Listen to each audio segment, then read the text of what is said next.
if I had to just give one cartridge overall, just youth cartridge for everything that you're going to hunt, it's probably the 6.5 Creedmoor. Just, if somebody's going to buy one rifle for the youth in their family as they're growing up, it's a 6.5 Creedmoor. I'd have to say that, because you can do everything with it. Go hunt coyotes with a 6.5 Creedmoor? Sure, no problem. Hunt mule deer, whitetail deer, go hunt black bear. Elk, there are some limitations, but I think it can be done if we're smart about it as we get to that one. But I don't know that the 6.5 Creedmoor is the best necessarily for any of those specific hunts. It's such a great general cartridge. Now, what I would say is, we all talk about 6.5 Creedmoor is a light cartridge for hunting. But you still have to be aware, an 8-year-old, I'm not going to give our 8-year-old a 6.5 Creedmoor to go hunt hogs with. No, I don't think so. It's still a lot sometimes. And so be aware that you can't just get a 6.5 Creedmoor and hand it to youth and expect them to not have any flinch. That probably won't be the case, especially if they're starting at that place. Mm-hmm. What do you want to do, Garrett? Do you want to go animal by animal? Where do you want to start? Yeah, let's go animal by animal. Okay, where do you want to start? Let's start with elk. You guys just did an elk hunt. Let's go elk. All right. If your kids can handle it, I really like the 6.5 PRC. I think is a good option. Now, I prefer a bullet with a lot of frontal diameter, and so a 7mm 08 is a natural choice there, because you're shooting a 7mm bullet, but it's taking the 308 case and necking it down to 7mm. That's a great choice for elk. Fantastic choice for elk. To me, the frontal diameter matters, because look at this. Look at the we if you've seen on our channel before, we've shown two bullets expanded of just different calibers, and you say a 264 to 284 isn't much difference until you expand them times 2, and now that difference is magnified. And so I really like seeing bigger frontal diameter, bigger calibers, even if it's not shooting very fast. So 7mm 08 is a great choice. I think 270 is a fantastic choice. 270 is mimicking the same ballistics as a 6.5 PRC. Depending on your load, they may be darn near identical, but you get the tiny bit more frontal diameter, and I'll take everything I can get. But the 6.5 PRC is a good choice because we're stepping down from both of those cartridges in terms of recoil. It's very flat shooting, which is helpful because the youth are, it's going to be difficult to say, hold half a mil of wind, to somebody if this is their first hunt. And so it's wind resistant, which is going to help. And if you're, helping your youth and getting a range and everything, and it walks 20 yards further than what you ranged, just having something flat shooting, I think is a big benefit. And so I think 6.5 PRC on elk can work. It wouldn't be my first choice for an adult. If you're an adult and you can shoot high recoil, just get the 300 Win Mag. Elk are very tough animals, but for youth, I think it could be a good option. Mm-hmm. I was remembering when you were talking about the big diameter, when we went on that Africa hunt, getting those wildebeest down with a 6.5 Creedmoor, that was key, just getting really close. And so wouldn't the bigger diameter you can get closer to the animal and still to get the damage, Right. You don't have to shoot long range. Yeah. You can shoot a slower bullet, but a bigger bullet. Yes. Absolutely. And we saw that, some people say the 6.5 PRC is perfect on elk. No hesitations. Just go for it. And I feel like, no, it works, but it's marginal. And so I'd work on a high shoulder shot for sure. And pick your bullets carefully. In this case, our most recent hunt with our sons, they shot 140 Burgers. They both made fantastic shots, right, perfect high shoulder, and those elk collapsed immediately. Exactly what you want to see. But if you're going to go for a vital shot, if you think you might, you need to shoot from an imperfect angle, it may not be perfectly broadside, etc., etc. Man, if you can possibly get a copper bullet to shoot well in your rifle, you have a huge advantage. Pick a Barnes LRX, shoot a Hornady CX, whatever it is you choose. Those monometal bullets are just going to penetrate way more, which is huge if you're already shooting a light cartridge. And, a 6.5 Creedmoor, if you can get a copper bullet in a 6.5 Creedmoor, I'm going to feel a lot better about that for an elk gun than if you're shooting something small. Now remember, the difference between a 6.5 Creedmoor and a 6.5 PRC is only about 200 feet per second, depending on your load. And if you use a really short-barreled 6.5 PRC, but a long-barreled 6.5 Creedmoor, they may be the exact same gun. They may be shooting the exact bullet, same weight, at the exact same velocity. And so the barrel length is going to matter on this as well.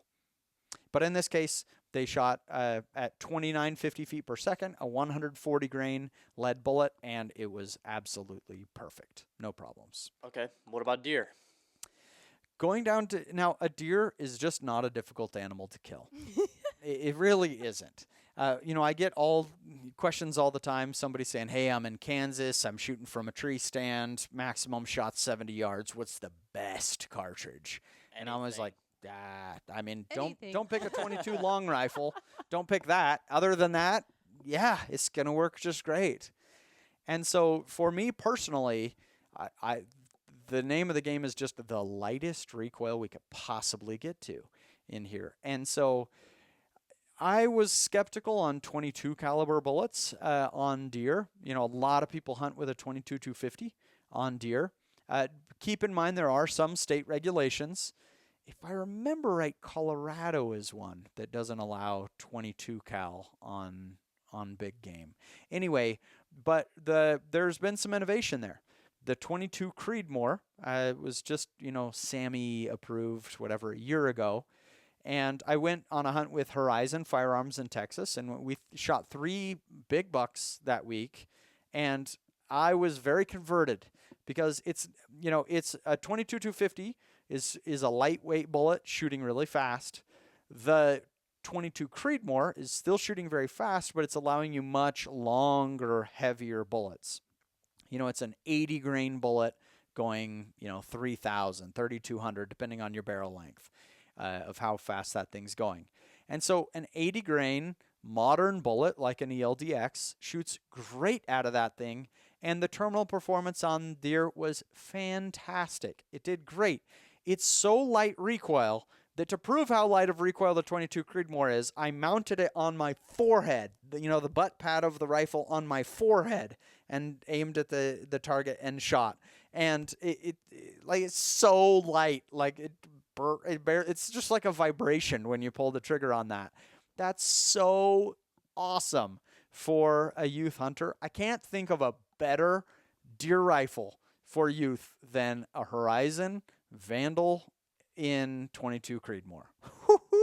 They're incredibly accurate, so lightweight. It's easy to hold. They look good, reliable quality control. It's a premium rifle. They're like $2,000, but wow, that is, if you're looking for the one, wow, that's a setup. And they took their time. That whole company, since we know them pretty well, we've been out to their ranch, and that's what they practiced their product on, was on their farm shooting the deer. And Derek said I think they've shot like 160. I can't remember how many deer. So I think he said something like 160 deer on that property with the 22 Creedmoor and didn't lose any.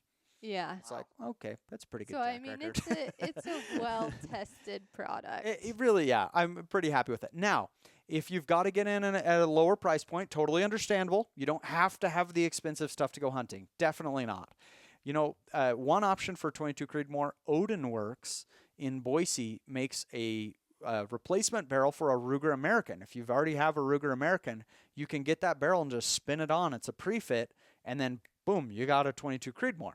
That's an awesome solution. That is cool. Now, 223 for deer is one that I'm a little bit questioning.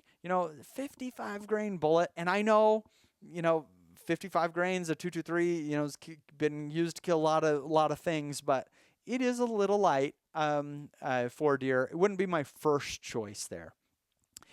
And 22 Creedmoor is still coming onto the scene. You may not find ammo locally. Just get it online. It's so easy to get anyway. But let's say we're going from that a 243. I love a 243. I don't know why people aren't talking about 243 more these days. Like, it's just not very popular these days. But a 243 is fantastic. It's very light recoil, shoots very fast, which I think is again a big benefit for a youth hunter. And on deer, I would agree that speed kills. On elk, I don't know about that so much. But on deer, I do think speed matters in how quickly that animal's going down. And so a 243 is a great option. Kind of the modern version of a 243 is a 6 Creedmoor. That's a great option as well. 25-06 is a great option.